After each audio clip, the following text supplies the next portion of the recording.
하나님께서 오늘 우리에게 주시는 말씀 민수기 13장 25절에서 14장 10절까지입니다.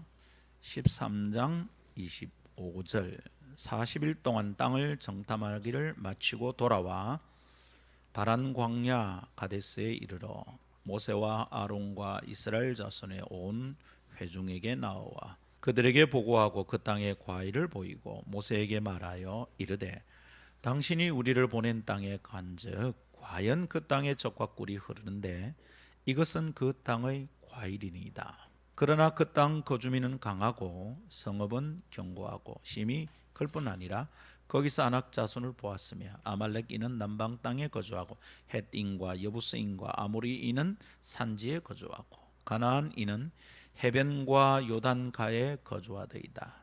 갈렙이 모세 앞에서 백성을 조용하게 하고 이르되 우리가 곧 올라가서 그 땅을 취하자 능히 이기리라 하나 그와 함께 올라갔던 사람들은 이르되 우리는 능히 올라가서 그 백성을 치지 못하리라 그들은 우리보다 강하니라 하고 이스라엘 자손 앞에서 그 정탐한 땅을 악평하여 이르되 우리가 두루다니며 정탐한 땅은 그 거주민을 삼키는 땅이요 거기서 본 모든 백성은 신장이 장대한 자들이며 거기서 네피림 후손인 아낙 자손의 거인들을 보았나니 우리는 스스로 보기에도 메뚜기 같으니 그들이 보기에도 그와 같았을 것이니라.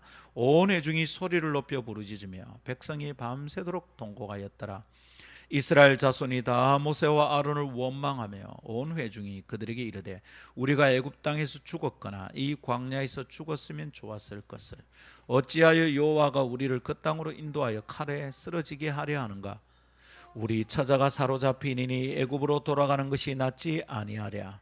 이에 서로 말하되 우리가 한 지휘관을 세우고 애굽으로 돌아가자 하며 모세와 아론이 이스라엘 자손의 온 회중 앞에서 엎드린지라. 그 땅을 정탐한 자 중 눈의 아들 여호수아와 여분네의 아들 갈렙이 자기들의 옷을 찢고 이스라엘 자손의 온 회중에게 말하여 이르되 우리가 두루다니며 정탐한 땅은 심히 아름다운 땅이라.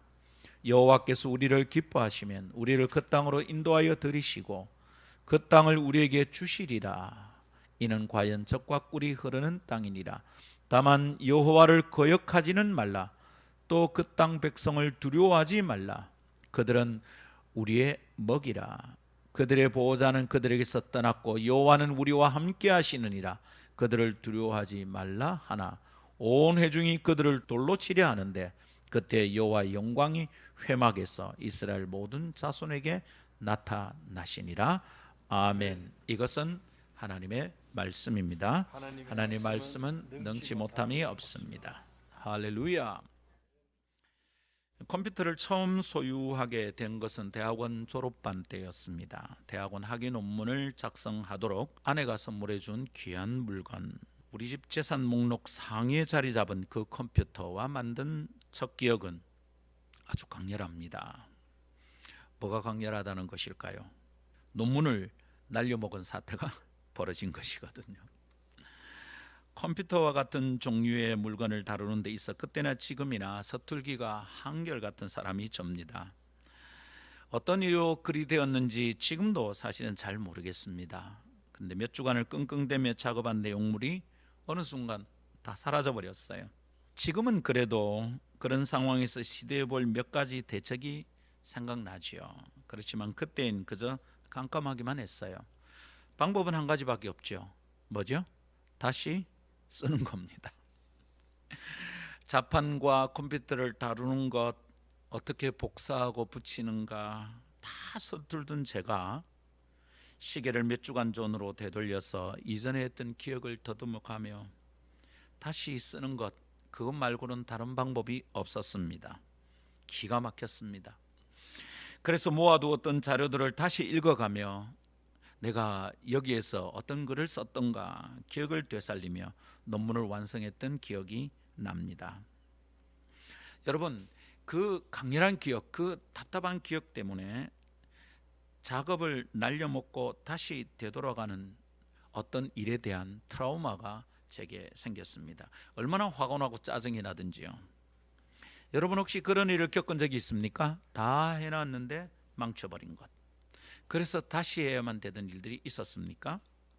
했던 작업을 다시 하는 것, 지나왔던 길을 다시 되돌아가는 것, 다시 되돌아가는 경험이 어떠했습니까? 그런 일이 즐거울 수가 없습니다.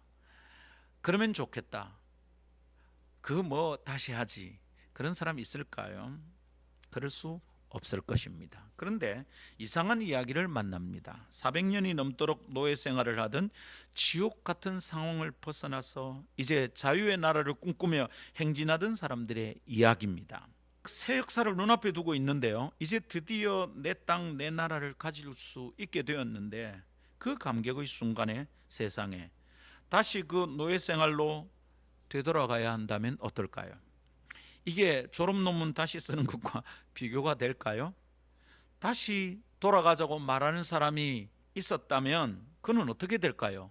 살아남을 수 있겠습니까? 논문 다시 쓰는 것과 비교됩니까? 여러분, 이건 논문을 다시 검토하는 정도, 이런 것과 비교가 안 됩니다. 그 이상한 이야기, 그 이상한 사람들의 이야기를 우리는 방금 읽었습니다. 400년 동안 조상 때부터 노예였던 그 땅으로 돌아가고 싶다고 통곡을 합니다. 여러분, 왜 통곡을 합니까? 1절 온 회중이 소리를 높여 부르짖으며 백성이 밤새도록 통곡했다. 여러분, 왜 이렇게 통곡합니까? 조상 치를 때 이러는 것 아닙니까? 왜 이렇게 통곡을 합니까? 희망이 없기 때문입니다. 앞이 깜깜하다고 생각한 거죠. 절망 속에서 통곡하는 겁니다. 이 사람들을 가만히 살펴보십시오. 이들의 통곡 속에 새 시대를 향한 희망이 보입니까? 이 사람들은 앞날에 절망하면서 뒤로 돌아가자고 얘기합니다. 세상에 노예가 다시 되고 싶다는 것. 민수기 14장의 이야기가 그 얘기입니다. 그들에게 새로운 시대는 열릴까요? 그들에게 새로운 날에 대한 희망이 남아있겠습니까? 안타까운 마음으로 그들의 이야기를 읽습니다. 그렇지만 오늘 아침은 그들의 이야기에 안타까워하면서 우리의 시간을 끝낼 수 없습니다. 왜냐하면 이게 우리의 이야기를 기억나게 만들거든요. 우리의 이야기는 희망이 있는 것입니까? 또다시 되풀이한다면 살아낼 수 있습니까? 지치고 상한 몸과 마음을 이끌고 우리는 도대체 무엇을 다시 해야 합니까? 코로나는 우리의 시간을 어지럽히고 있는 것 같아요. 어제가 오늘인지 내일이 오늘인지 막 헷갈립니다. 어지럽습니다. 우리는 억지로 다른 시대로 내몰려가는 것 같은 상황을 맞이하고 있습니다. 우리에게 새로운 시대는 열릴까요? 이렇게 엉망진창인데 새로운 시대에 대한 희망이 있을까요? 그렇지만 믿음의 사람들은, 그리스도인들은 하나님을 신뢰하는 믿음 안에서 희망을 품을 수 있습니다. 그래서 어떻게 새로운 시대를 향한 희망이 현실이 될지 말씀을 묵상하고자 합니다. 오늘은 새로운 시대는 새로운 사람에게 열린다라는 강론의 주제로 말씀을 나누고자 합니다. 다음 세 가지 묵상 꼭지를 다듬는 동안 주님의 음성 듣기를 원합니다. 첫 번째로, 새 시대는 되돌아가지 못하는 시대입니다. 두 번째로, 하나님은 새로운 사람을 원하십니다. 세 번째로, 우리는 예수 그리스도 안에서 새로운 사람이 됩니다. 이 세 가지 말씀을 나누는 동안에 하나님의 은혜가 각자의 영혼 속에 임하고 새로운 희망을 품고 출발할 수 있기를 기대합니다. 첫 번째 따라합시다. 새 시대는 되돌아가지 못하는 시대입니다. 새로운 시대는 어떤 시대인가? 새로운 시대는 되돌아가지 못하는 시대입니다. 되돌아가서 만나는 시간은 새로운 시대가 아닙니다. 자, 보십시오. 먼지 구름을 일으키며 광야를 걷고 있는 이 거대한 무리를 생각해 보십시오. 이 거대한 무리의 행렬은 소풍 나온 초등학생의 대열이 아닙니다. 역사적인 대열입니다. 그것은 새로운 시대를 열기 원하시는 하나님의 비전을 위하여 선택받은 위대한 민족의 행진입니다. 그들의 걸음이 곧 새로운 시도이고 도전이었습니다. 그들이 사용하는 시간이 곧 역사였어요. 그 광야를 걷던 사람들이 그때 그 순간 그것을 이해하고 있었다면 얼마나 좋았을까요? 가슴이 막 뛰었을 거예요. 내가 지금 듣는 걸음이 새 역사다. 내 시간 자체가 새로운 역사다. 지금 우리는 새 땅을 향해서 걷고 있는 중이다. 얼마나 가슴이 뛰었을까요? 감동적이고 놀라운 역사적 순간이었습니다. 그런데 새로운 날을 맞이할 결정적인 순간에 역사의 문이 닫혀버립니다. 늦더라도 한 달 남짓한 시간이면 도착할 땅입니다. 그러면 열리게 될 새로운 시대입니다. 그런데 신기루처럼 사라져버렸습니다. 40년간 광야를 떠돌며 다 죽어야 할 운명을 맞이한 겁니다. 누가 억지로 짐을 지운 겁니까? 아닙니다. 스스로 초청한 운명입니다. 얄궂기 그지없는 안타까운 형편입니다. 걸어왔던 광야를 되돌아가야 되는 이 안타까운 사람들, 그 광야에서 다 죽어가야 될 사람들의 이야기가 오늘 우리가 읽은 이야기입니다. 민수기 13장, 14장은 이스라엘 민족의 역사적 분기점에 대한 기록입니다. 이 기록 앞뒤로 이스라엘 역사가 색깔이 달라집니다.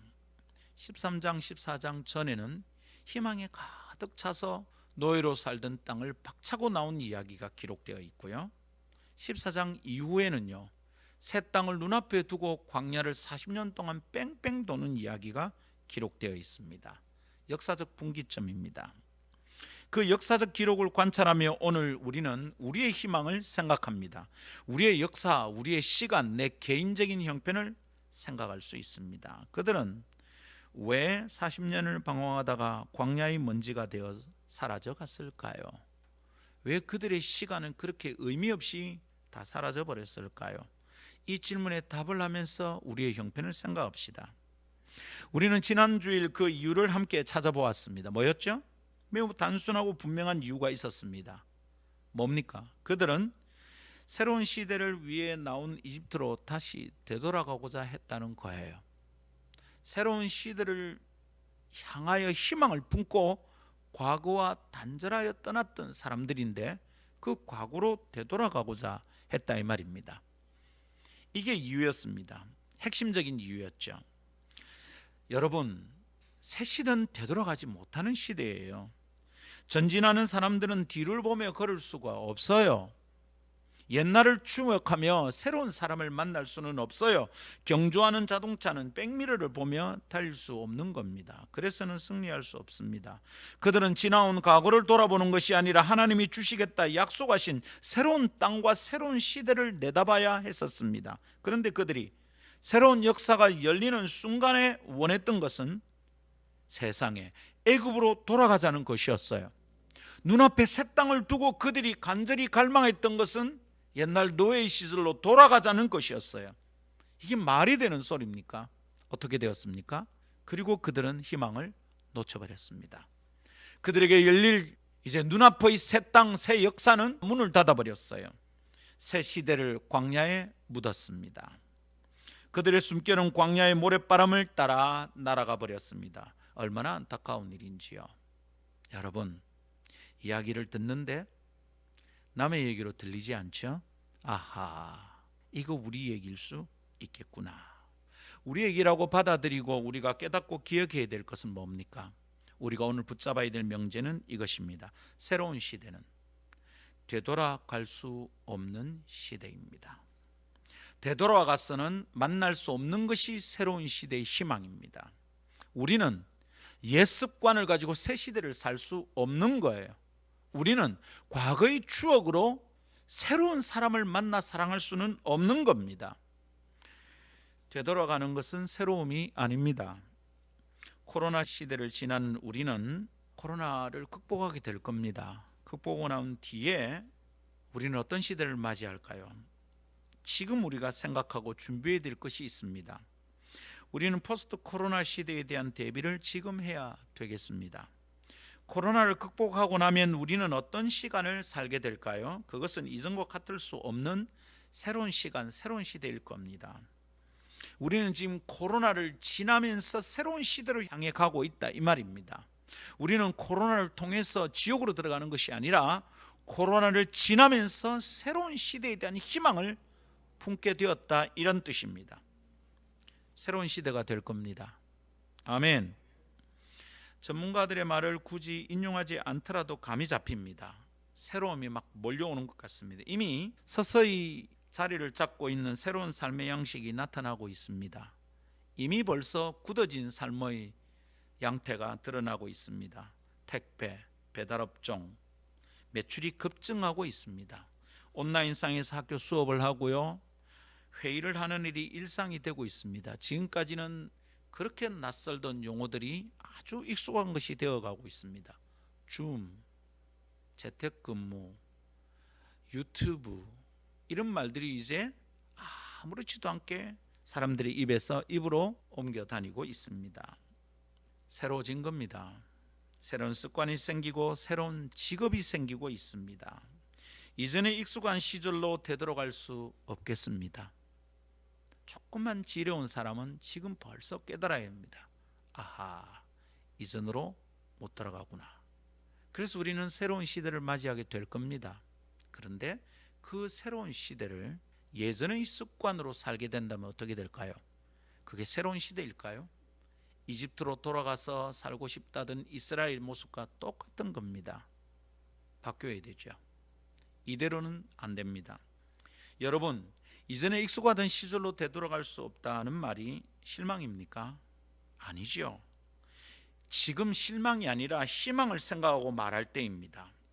왜요? 우리를 사랑하시는 하나님의 뜻이 코로나 속에 담겨 있는 것 같습니다.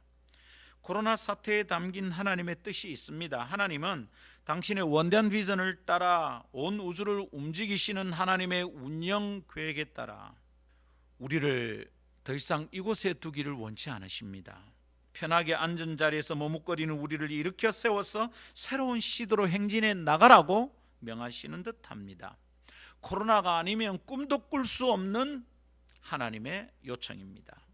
하나님의 음성을 우리는 그동안 못 들었어요. 그런데 코로나를 통해서 이제 들었어요. 아하, 하나님이 이전에 살던 내 모습을 원치 않는 것이구나. 그렇게 살아서는 안 된다고 말씀하시는 거구나. 새로운 시대로 가라고 얘기하는구나. 너네 교회는 이전에 그 모습으로 교회가 되면 안 돼. 그렇게 잘난 척하는 사람들이 모여드는 교회가 돼서는 안 돼. 그렇게 뭘 잘해서 인정받으려고 하는 교회가 되면 안 돼. 일주일에 한 번 모였다 흩어지는 그런 교회로는 교회가 아니야. 주님이 말씀하고 계신 것 같아요. 이제까지는 한 번도 생각하지 않던 것들이에요. 코로나를 통하여 이전에 생각지 못하던 일들을 하나님은 우리 눈앞에 펼쳐놓으시고 보게 하십니다. 문제라고 여기지 않던 것에 대한 문제의식을 우리는 가지게 되었습니다. 그래서 주님은 우리에게 지금 새로운 시각으로 세상을 관찰하고 교회를 생각하게 하십니다. 새로운 시각으로 내 신앙을 생각하게 만드시고 내 인생을 다시 생각하게 하십니다. 그렇다면 어떤 성도가 어떤 교회가 새로운 시대에 합당할까요? 되돌아가고자 하는 과거 지향적 태도를 가진 교회는 절대 새로운 시대에 합당하지 않습니다. 이제 우리는 새로운 것을 생각해야 합니다. 새 시대는 되돌아가지 못하는 시대입니다. 주님은 새 포도주는 새 부대에 넣어야 한다고 이미 말씀하셨습니다. 주님이 꿈꾸시는 것은 낡은 가죽 부대에 새 것을 붓는 게 아닙니다. 새 시대가 새 틀을, 새 희망을 가지기를 원합니다. 뒤돌아보다가 소금 기둥으로 굳어버린 불쌍한 여인과 같은 운명을 반복할 필요는 없습니다. 또다시 그 일을 행할 필요는 없습니다. 새로운 시대를 함께 희망합시다. 새로운 도전을 기꺼이 맞이합시다. 익숙한 것을 하는 게 훨씬 편합니다. 그래서 코로나 이후에 포스트 코로나 시대를 살며 우리가 새로운 무엇을 한다는 게 두렵습니다. 귀찮습니다. 불편합니다. 그러나 그래서는 우리는 새로운 시대에 꿈꿀 희망을 우리의 것으로 만들 수 없을 것입니다. 우리 새로운 시대를 맞이합시다. 그렇다면 과거의 습관에 찌든 생각과 마음을 고쳐 먹어야겠습니다. 이전처럼 살아서는 새로운 시대를 맞이할 수 없습니다. 그렇다면 지금 이 말씀을 들으면서 생각나는 되돌아가는 못된 습관이 무엇인지 생각해야 합니다. 하나 이상 정확하게 찾아내야 합니다. 그렇지 않으면 우리는 이전처럼 설교를 또 듣고 있는 거예요. 새로운 시대로 향해야 될 희망을 품어야 될 사람들이 하나님의 말씀에 대한 습관도 예전의 습관이라면 우리에게 희망이 있을까요? 기억합시다. 새 시대는 되돌아가지 못하는 시대입니다. 두 번째 따라합시다. 하나님은 새로운 사람을 원하십니다. 네, 새로운 시대는 어떻게 열립니까? 새로운 시대는 되돌아가지 못하는 시대라고 했다면 이 새로운 시대는 어떻게 열립니까? 결론처럼 이야기한다면 새로운 시대는 새로운 사람을 통하여 열립니다.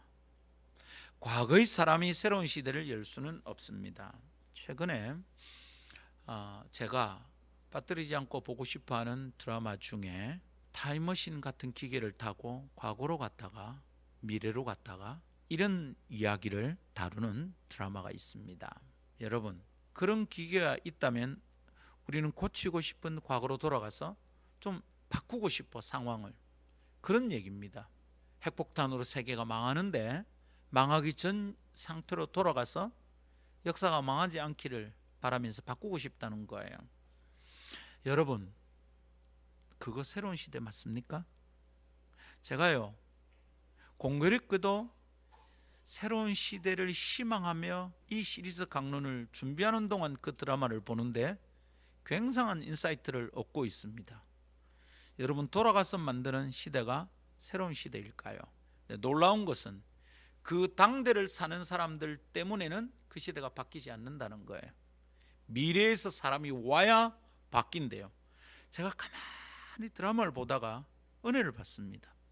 그렇지, 변화되기를 원한다면 새로운 사람이 있어야 되는 거예요. 거기 머물던 과거의 사람들은 과거를 바꿀 수가 없다는 거예요. 새 사람이 있어야 된다는 거예요. 근데 여러분, 타임머신이 지금 우리에게 있습니까? 그러면 우리는 지금 어떻게 우리의 과거를 바꾸고 새로운 시대에 대한 희망을 품을 수 있습니까? 새로운 사람이 어디선가 와야 하는데 올 수 없잖아요. 어떻게 하면 됩니까? 내가 변화된 새 사람이 되면 되겠습니다. 할렐루야. 새로운 시대는 새로운 사람들을 통하여 열립니다. 그래서 새 시대를 희망하는 사람들은 역사 속에 공동체 가운데 새로운 사람을 기다리고 있습니다. 새로운 사람이 나타나기를 요청합니다. 그래서 여러분, 우리는 지금 새로운 시대를 희망하며 생각할 게 있습니다. 뭡니까? 새로운 사람이 일어나는 것을 기다리고 준비해야 한다는 겁니다.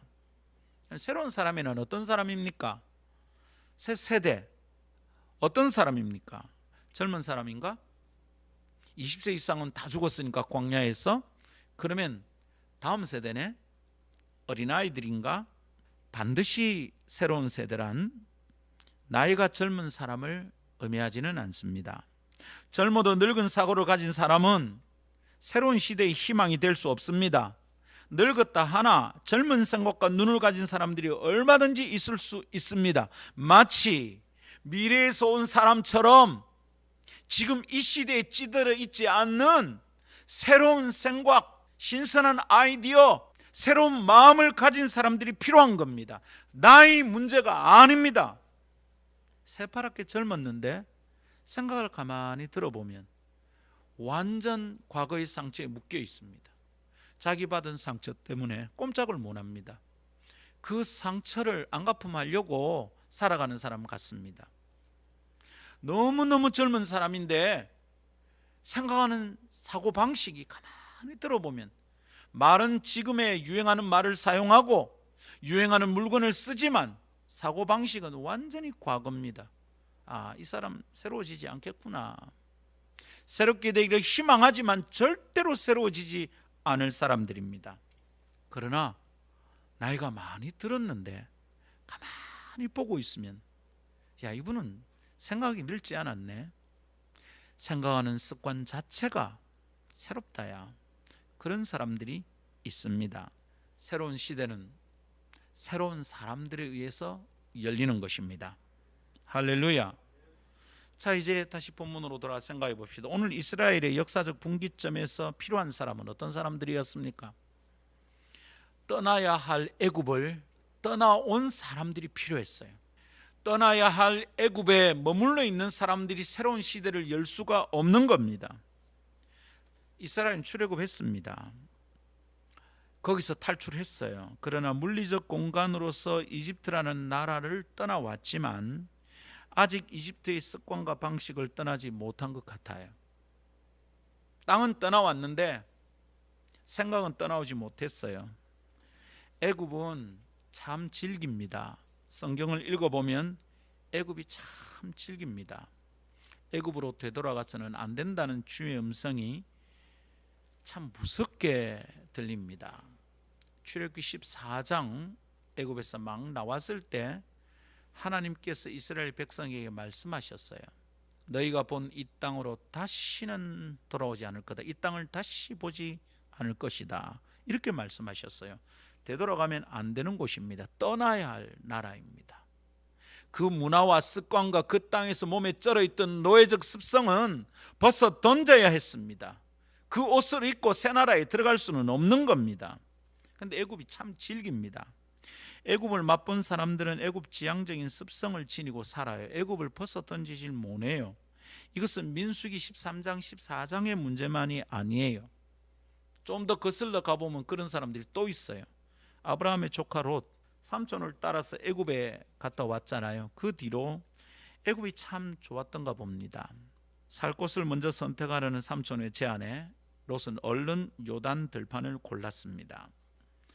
여러분, 요단 들판을 골랐는데 그 상황에서 롯의 눈에 보이던 요단 들판은 여호와의 동산 같고 애굽 땅과 같았더라. 이렇게 표현됩니다. 이게 롯의 생각이었어요. 여호와의 동산 같고 애굽 땅과 같았더라. 창세기 13장 이야기입니다. 여러분, 여호와의 동산이 뭐죠? 에덴 동산이잖아요. 가장 완벽한 세상이 거기입니다. 가장 좋은 곳이 여호와의 동산입니다. 그런데 그 여호와의 동산과 애굽 땅을 헷갈리다니요. 에덴 동산을 애굽과 동일시하다니요. 하나님이 만드신 가장 완전한 세상을 죄로 찌들어 있는 애굽과 동일시하다니요. 나란히 놓다니요. 말이 안 되는 소리잖아요. 왜 이렇습니까? 애굽의 매력이, 애굽의 유혹이 굉장한 겁니다. 굉장히 질깁니다. 애굽은 여간에서는 떨쳐내지 못하는 질긴 끈입니다. 잘 안 끊깁니다. 아주 어두운, 집착이 센 매력입니다. 아주 강력한 유혹입니다. 민수기 14장에서도 이스라엘은 끊어내지 못하는 애굽의 끈에 끌려다니고 묶여서 허덕입니다. 새 시대의 희망을 다 날려버립니다. 성도 여러분, 이 말씀이 어떻게 들리는지 집중해서 들으십시오. 자, 애굽에 쩔어 있는 그들을 생각하면서 우리 조금 더 생각해 봅시다. 자, 하나님은 왜 그들을 애굽에서 인도하여 내셨던 겁니까? 애굽에서 이스라엘을 인도해 내신 하나님의 뜻이 뭡니까? 목적이 뭡니까? 왜 그러셨습니까? 하나님은 새로운 나라를 만드시는 거였어요. 애굽 같은 나라를 만드시는 게 아니라, 이집트를 닮은 나라를 만드는 게 아니라 새로운 나라, 하나님의 나라를 기대하시면서 그들을 인도해 내셨습니다. 하나님이 만들기 원하셨던 나라는 결코 애굽 같아서는 안 돼요. 하나님은 그 정도에 만족하시는 분이 아니시에요. 하나님은 새 것을 꿈꾸고 계셨어요.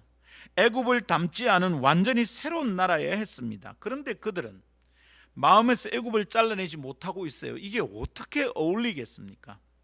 여전히 애굽을 떠나오지 못한 상태였어요. 이래서 어떻게 하나님의 꿈을 담을 수 있겠어요? 생각해 보세요. 그들은 애굽을 떠나왔어요. 거기서의 노예 생활도 끝났어요. 그런데 애굽으로 돌아가자고 그럽니다. 사용할 수 있는 방법이, 기술이 애굽의 것뿐이야. 마음이 새로워지지 않아요. 사람이 새로워지지 않았어요. 이들이 하나님이 꿈꾸시던 새로운 나라에 합당할까요? 합당한 사람일까요? 그들은 아닙니다. 어떤 사람이 합당한지는 잘 모르겠지만, 잘 모른다 할지라도 한 가지는 분명히 알겠어요. 그들은 아니에요. 그래서 여호수아와 갈렙 외에는 아무도 그 나라에 들어가지 못했습니다. 애굽의 방식으로는 새로운 시대가 열리지 않기 때문입니다. 과거의 습관으로는 새로운 삶을 살 수 없기 때문입니다. 약속의 땅 가나안에 들어가서 이루실 하나님의 그림에 그들은 전혀 어울리지 않는 사람들이었습니다. 그들은 그 땅에 들어가서 노예로 살 것이 아니었어요. 주체적 인간으로 새 시대를 열어야 할 사람이었습니다. 노예가 아니라 주인이 되어서 그 땅을 개척하고 스스로 가꾸고 새 나라를 세워가야 할 사람들이었습니다. 그런데 그들은 애굽식이었어요. 하나님의 방식이 아니었어요. 애굽식이었어요. 과거의 방식이었어요. 새로운 방식이 아니었어요. 그들은 애굽 지향적이었습니다. 하나님은 그들을 통하여 새로운 시대를 열 수 없다는 것을 분명히 아셨습니다. 자꾸만 애굽으로 돌아가고자 마음의 에너지가 쏟아지는 사람들을 데리고 하나님은 새로운 나라를 만들 수가 없었어요. 새로운 하나님의 시대에 합당하지 않았습니다. 그래서 애굽을 향하는 그들의 에너지는 새 땅이 필요하지 않았습니다. 그들의 에너지, 곧 애굽을 향하여 흐르는 마음의 에너지는 광야에서 다 소진되어야 했습니다. 광야의 먼지로 그들의 생명이 사라진 다음에서야 하나님은 새로운 시대를 여실 수 있었던 것입니다. 성도 여러분, 이 말씀이 어떻게 울립니까? 이것을 묵상하면 우리의 내면은 편안합니까? 새로운 것을 기대하는 사람들의 마음에 머물고 싶은 과거 지향적 흐름이 있다는 것이 어떻게 느껴집니까? 이 말씀이 우리의 내면에 숨겨진 것을 드러내는 듯합니다. 떠나와야 될 애굽을 아직 떠나지 못한 사람들은 말씀의 빛을 통하여 자신의 상태를 깨달을 수 있을 것입니다. 아멘. 내가 떠나야 될 애굽은 무엇인지 성령님께서 우리의 내면을 밝혀주시면 오늘 아침 우리 정확하게 붙들도록 합시다. 이전의 사고와 습관, 이전의 생각의 습관, 말의 습관으로 되돌아가서는 안 되겠습니다. 교회는 지난날의 굳은 문화를 되풀이해서는 안 됩니다. 그래서는 새로운 교회가 설 수 없습니다. 하나님은 새로운 사람을 원하십니다. 우리 교회는 새로운 하나님의 뜻을 이루기 위하여 개척을 시작을 했었습니다. 네, 개척교회에 사람들이 모여듭니다. 참 감사하게도 많은 사람이 왔었습니다. 건물에 리모델링을 하고 예배당을 새롭게 마련한 이후 한 두어 달 만에 사람이 금세 100명이 넘어갑니다. 좋은 줄 알았습니다. 근데 여러분, 그때 모이던 사람들이 다 새 마음으로 새로운 교회를 찾아왔던 것은 아니었습니다. 찾아온 사람들이 우리 교회를 보면서, 이 목사를 보면서 종종 이런 말을 했어요. 내가 있었던 그 교회는 아니랬는데 이 교회는 왜 이런가요? 그 사람은 새로운 교회에 와서도 과거의 교회 방식으로 신앙생활을 하고 싶었던가 봐요. 왜 이 교회는 수요일날 예배를 안 드려요? 우리 교회는 그런 교회라고요. 수요일날 우리는 소그룹으로 모여서 좀 더 친하게 성도의 교제를 나눈다고요. 그런 모습을 보면서 어떤 분은 저한테 단도직입적으로 이렇게 묻기도 했어요. 이 교회 이단 아니죠? 대학가에서 시작했던 교회인지라 대학가에 종종 이단 교회들이 있다는 것을 알아서 그렇게 물었던지도 모르겠습니다. 사람들이 이야기를 가만히 듣다가 생각했습니다. 이 사람들을 통하여 새로운 일은 열리지 않겠구나. 그래서 그때는 좀 심하게 이렇게 말을 했어요. 과거에 있던 교회가 좋으면 그 교회로 돌아가세요. 새로운 교회를 과거의 교회로 바꾸려고 하지 마세요. 어떤 분은 직분을 가지고 왔어요. 권사, 장로, 안수집사. 그분들에게 이제 조심스럽게 말했습니다. 우리 계급장 다 떼고 낮은 곳에서 새롭게 출발합시다. 권했습니다. 이 말이 무슨 뜻인지 진짜로 알아들은 사람을 아직까지 만난 적이 없습니다. 그것을 마치 자기를 무시한다고 받아들였습니다. 목사도 계급장 뗐는데, 나도 다 떼고 했는데. 어느 날 설교하다가 제가 이렇게 말한 적도 있습니다. 저는 목사님이라고 불리는 것보다 가끔 공동체 안에서 김상근 형제님이라고 불리는 날이 있으면 참 행복하겠다. 계급장 다 떼고 시작해 보겠다는 거였는데 이 말 뜻을 알아듣는 사람들이 없었습니다. 떠나왔는데 떠나오지 않은 사람들이었어요. 새로운 교회에 왔는데 과거의 교회에 묶여있던 사람들이었어요. 여러분, 이런 사람들로는 절대로 새로운 교회를 할 수 없습니다. 이런 방식으로는 포스트 코로나 시대를 살아갈 수 없습니다. 애굽을 떠나와야 합니다. 새로운 사람이 하나님께 필요합니다.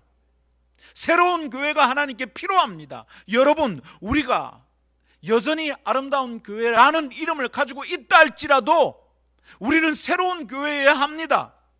이토록 고통을 겪고 애를 쓰고 나서도 새로워지지 않는다면 광야에서 먼지로 사라진 사람들처럼 우리 교회도 그렇게 사라져 갈 겁니다.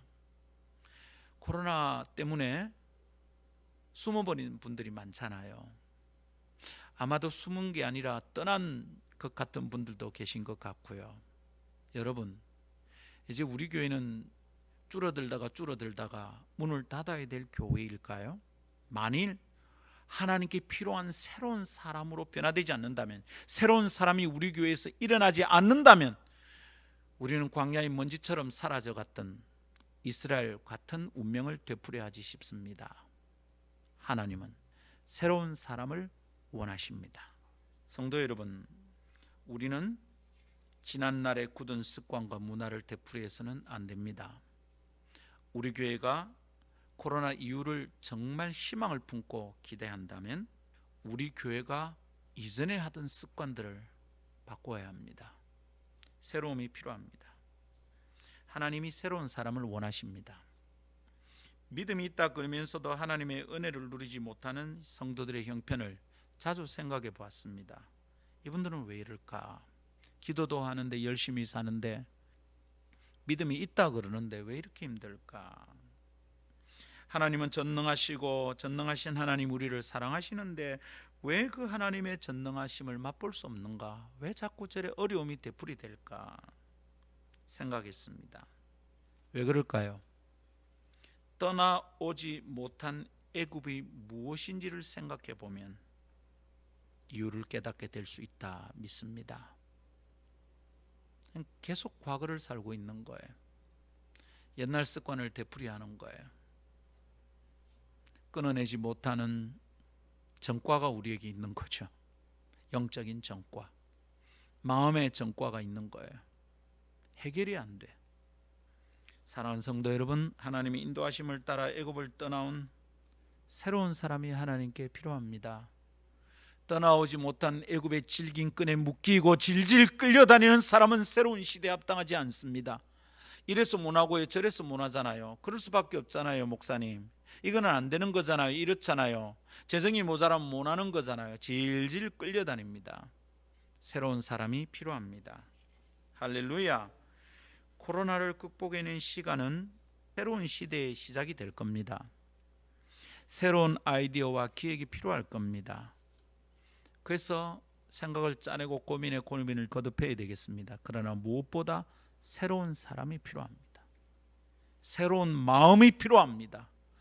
당부합니다. 목사부터 시작하여 새로운 생각의 습관을 만들어야 됩니다. 말이 달라져야 합니다. 이전에 못한다고 하던 것을 여전히 못하게 두어서는 안 됩니다. 이전에 할 수 있다고 여기던 것도 여전히 할 수 있다고 그냥 두면 안 됩니다. 어쩌면 이전에 할 수 있던 것은 이제 못하는 것이고 이전에 못하던 것은 이제 할 수 있어야 합니다. 하나님은 새로운 사람을 원하십니다. 세 번째 따라합시다. 우리는 예수 그리스도 안에서 새로운 사람이 됩니다. 자, 새로운 시대를 바라보는 새로운 사람이 필요하다 그랬습니다. 하나님은 새로운 사람을 통하여 새로운 나라를 만들고 싶어 하십니다. 자, 그런데 새로운 시대를 바라보는 새로운 사람, 이게 가능합니까? 영화는, 드라마는 미래에서 타임머신을 타고 온답니다. 그런 사람이 아니면 과거의 습관에 찌들어 있는 사람은 그 습관이 만들어내는 역사를 되풀이할 수밖에 없습니다. 그 습관에 따라서 살다가 결국 저주받을 거예요. 인류는 재앙을 맞이할 겁니다. 이 재앙을 해결하려면 과거에서 누군가 타임머신을 타고 와야 된대요. 여러분, 내 타임머신 있습니까? 없습니다. 누가 이 시대를 바꿉니까? 자꾸 되풀이되는 재앙 같은 이 과거의 반복을 누가 끊어낼 수 있습니까? 새로운 사람입니다. 근데 그 새로운 사람이 가능합니까? 과거에서 오는 타임머신이 없는데 여기서 살고 있는 우리가 떠나왔어야 될 과거를 끊어내야 되는 겁니다. 이게 쉽습니까? 여러분 어떻습니까? 똑같은 실수를 자꾸 반복합니다. 똑같은 일이 자꾸 일어납니다. 여러분 그 똑같은 일을 되풀이하는 거 쉽습니까? 그 좋습니까? 짜증이 납니다. 다시 계약을 하고 거기 공사를 하겠다 생각하니까 집사님 어떻습니까? 머리가 아프죠? 근데 집사님, 저는 그 과거에 관한 얘기를 가만히 생각하면서 오늘 얘기를 생각합니다. 사실은 우리 모두에게 그런 일이 자꾸 반복됩니다. 똑같은 일을 합니다. 그 사람이 마음에 안 들어서 관계를 끊었는데 내가 만나면 또 그 사람하고 또 그렇습니다. 상대방 문제가 내 문제입니다. 여러분, 직장을 옮겨도 학교를 옮겨도 다른 사람을 사귀어도 재혼을 해도 사실은 똑같습니다. 왜요? 내가 새로운 사람이 안 됐잖아요. 그러면서 우리는 절망합니다. 아, 이 새로움이란 없는 거구나. 그런 사람이 쉽지 않다는 것을 우리는 압니다. 민수기 13장 14장이 보여주는 게 그겁니다. 끄집어내놨는데 또 돌아간답니다. 사실 이게 우리의 이야기입니다. 광야를 지나면서 수시로 이집트로 돌아가고 싶다고 얘기합니다. 근데 그냥 돌아가고 싶다라고 끝나던 사람들이 민수기 14장에서는 매우 구체적으로 반역적인 행위를 합니다. 지도자를 따로 세우자, 그리고 그 사람과 함께 돌아가자, 이런 얘기는 처음입니다. 출애굽기도 없었어요. 무시무시한 애굽의 질긴 끈입니다. 그래서 새로운 사람이 불가능할 것 같습니다. 여러분, 어떻게 하면 될까요? 하나님 말씀을 들으십시오. 그런즉 누구든지 그리스도 안에 있으면 새로운 피조물이라. 이전 것은 지나갔으니 보라 새 것이 되었도다. 어떻게 새로운 사람이 되는지에 대한 비결이 하나님의 말씀 속에 있습니다. 미안하지만 여러분의 상태를 믿지 말고 하나님의 말씀을 믿으십시오. 내 해봐도 안 되는데 그건 여러분의 상태를 믿는 겁니다. 여러분의 꼬라지를 믿는 거죠. 우리가 우리 꼬라지를 믿어서 그 꼬라지를 어떻게 바꿉니까? 꼬라지하고는 그러면서 살아갈 수밖에 없죠. 우리가 믿을 것은 내 상태가 아닙니다. 내 상황이 아닙니다. 하나님의 말씀입니다. 여러분, 다른 무슨 방법 있습니까? 다른 희망 있습니까? 사람은요 이상해요. 아주 못됐어요. 애굽적인 기질을 가진 자들은, 그런 습관을 가진 자들은 아주 못됐어요. 어떻게 해요? 자기가 바라보는 희망이 하나라도 남아있다면, 자기가 바라보는 희망이 1초라도 남아있으면 절대로 하나님을 신뢰하지 않아요. 자기가 해볼 수 있는 게 한 개라도 남아있으면 하나님 말씀을 절대로 믿지 않아요. 이게 애굽 지향적 사고방식을 가진 사람들의 특징이에요. 하나님 말씀을 안 들어요. 예배 시간에도 딴 책 보고, 예배 시간에도 휴대폰으로 인터넷 검색을 해요. 안타까워요. 물론 목사가 설교를 조금 더 재미나게 잘하면 좋겠습니다. 여러분, 그런 목사가 되도록 기도해 주시고요. 저도 열심히 하겠습니다. 근데 여러분, 자기가 기대하는 게 하나만 남아있어도 절대로 하나님 의지하지 않습니다. 내가 해보겠답니다. 내가 알아서 하겠답니다. 못됐죠? 새로 되지 않습니다. 근데 희망은 내 방식에 남아있지 않습니다. 희망은 애굽에 있지 않습니다.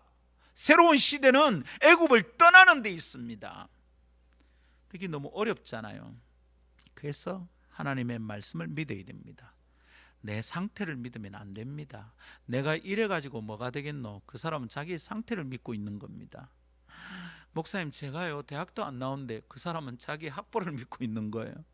목사님, 돈도 없고요, 건강도 없고요, 자기 꼬라지를 믿고 있는 겁니다. 방법은 내 꼬라지를 믿는 게 아니라 하나님의 말씀을 믿는 겁니다. 하나님 말씀이 뭐라 그럽니까? 누구든지 그리스도 안에 있으면 새로운 피조물이랍니다. 귀가 번쩍 뜨여야 됩니다. 뭐야? 새로운 피조물이라고? 새롭게 된다고? 새롭게 된다고? 보라 새 것이 되었도다. 그 보라는 여러분 뭡니까? 보라는 진짜 어디 이래 보라는 말입니까? 아니고 우리의 주의를 환기시키는 말입니다. 정신 차려라. 똑바로 생각해라. 그거죠. 그리스도 안에 있으면 새롭게 됩니다. 할렐루야. 그리스도 안에 있다는 게 뭔지에 대해서 이제 답을 얻어야 됩니다. 이미 우리는 이 말씀 묵상했습니다. 그리스도 안에 있다는 것은 그리스도가 하신 일과 내가 관계가 있다는 거예요. 그리스도 하신 일 안에 내가 있다는 거예요. 예수님하고 내하고 어떤 관계냐 이 말입니다. 내가 그분 안에 있으면 새롭게 됩니다. 언제라도 다시 새롭게 됩니다. 언제라도 옛날로 되돌아가는 게 아니라 언제라도 그리스도 안에 있으면 새로워지는 겁니다. 자꾸만 주님을 생각해야 됩니다. 할렐루야. 우리도 광야를 지나고 있는 중입니다. 인생길을 광야길이다 이렇게 비유하곤 하지 않습니까?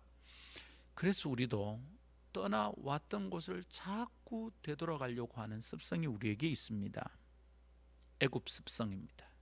애굽 기질입니다. 애굽 습관입니다. 노예적 습성입니다. 새 시대는 노예들 때문에 열리는 것 아니에요. 노예의 습관으로는 새 시대를 열 수 없어요. 그래서 우리 예수 믿읍시다. 예수 믿는 순간 과거로부터 떠나야 되는데 예수를 믿고도 옛날의 방식으로 예수를 믿는 거예요. 불교식으로 예수 믿고요, 유교식으로 예수 믿고요. 예수를 예수의 방식으로 믿어야 되는데 예수를 석가모니 방식으로 믿고 있는 거죠. 예수를 과거의 상처의 방식으로 믿고 있고요. 예수를 믿는데도 희망 없이 절망의 방식으로 믿고 있는 겁니다. 맨날 울어요. 맨날 주님 이러고만 있어요. 은혜 받아 쓰는 게 아니라 습관이에요. 습관. 우리 그리스도 안에서 새롭게 되기를 원합니다. 그리스도 안에 있으면 새롭게 되는 겁니다. 예수께서 그분이 흘리신 피로 내 죄를 씻었다 믿어야 합니다. 예수님께서 십자가의 죽으심으로 내 과거의 상처가 죽었다 믿어야 하는 겁니다. 과거를 자꾸 되풀이해서는 새로운 시대로 나아갈 수 없는 거예요. 그 사람 때문에 안 되는 거예요. 상대 때문이 아니고 나 때문에 안 되는 거예요. 내가 새로워지기 전에 내게 새로움은 없어요. 가만히 보면 과거가 되풀이돼요. 열심히 한다고 잘 되는 거 아니에요, 여러분. 과거를 아무리 잘 살아도 새로운 시대는 없는 거예요. 기억합시다. 예수 그리스도 안에서 새로운 사람이 됩니다. 그분은 우리에게로 오셨어요. 미래에서 오신 게 아니라 하늘에서 오셨어요. 미래에서 타임머신을 타고 와야 과거의 습관에 쩔어 있는 사람들을 계몽해서 새로운 시대를 맞이할 수 있다, 재앙을 막을 수 있다. 이게 드라마와 영화의 얘기지만 미래에서 타임머신을 타고 오는 사람은 없어요. 그러나 하늘에서 오신 분은 계세요. 땅의 습관에 쩔어있던 자들에게 땅의 습관으로는 절대로 바꿀 수 없는 일을 하늘의 문화와 습관으로 새 시대를 여시는 그분이 오셨어요.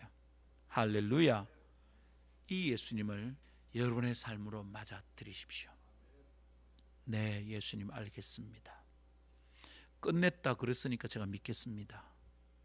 씻으셨다 그랬으니 믿겠습니다. 저 깨끗합니다, 주님. 저 이제 상처 없습니다, 주님. 주님, 저 원망 없습니다, 주님. 저 불평 끝났습니다, 주님. 저 옛날의 생각 없습니다, 주님. 제 입에는 새 말이 있습니다, 주님. 자꾸만 새 말을 하는 겁니다. 다른 사람을 봐줄 때도 새 것으로 봐주고 나를 볼 때도 새로운 눈으로 봅시다. 할렐루야. 말씀했습니다. 새로운 시대는 새로운 사람으로 인해서 열립니다. 새로운 사람은 새 옷을 입는 사람이 아니라 예수를 의지하는 사람입니다. 예수는 믿는 사람입니다. 이 예수를 의지하여 새로운 시대를 열어가는 하나님의 백성들 되기를 바랍니다.